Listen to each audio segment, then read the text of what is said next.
চলে গেলেন অভিনেতা সানি। ছোট পর্দার তরুণ অভিনেতা শাহবাজ সানি মারা গেছেন। ইন্না লিল্লাহি ওয়া ইন্না ইলাইহি রাজিউন।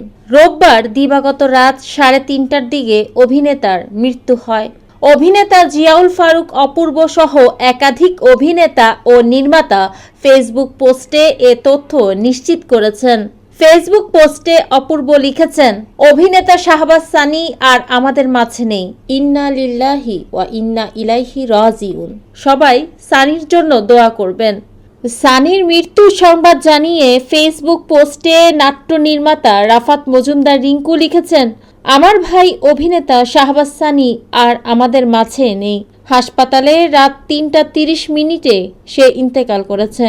নির্মাতা ইমরাউল রাফাতের কাছে আসার পর নাটক দিয়ে শোবিজে পা রাখেন শাহবাজ সানি। এরপর ছোট পর্দার নিয়মিত মুখ হয়ে ওঠেন তিনি। চরিত্রাভিনেতা হিসেবেও শুরু করলেও কেন্দ্রীয় চরিত্রেও দেখা গেছে সানিকে। 2018 সালে গোলাম কিবরিয়ার ফারুকীর পরিচালনায় প্রথমবার আব্দুল্লাহ নাটকে কেন্দ্রীয় চরিত্রে অভিনয় করতে দেখা যায় তাকে। তার উল্লেখযোগ্য নাটকের মধ্যে আরও রয়েছে ম্যাচ মেকার, আহারে মন, তুমি আছো হৃদয়ে, আনারকলি।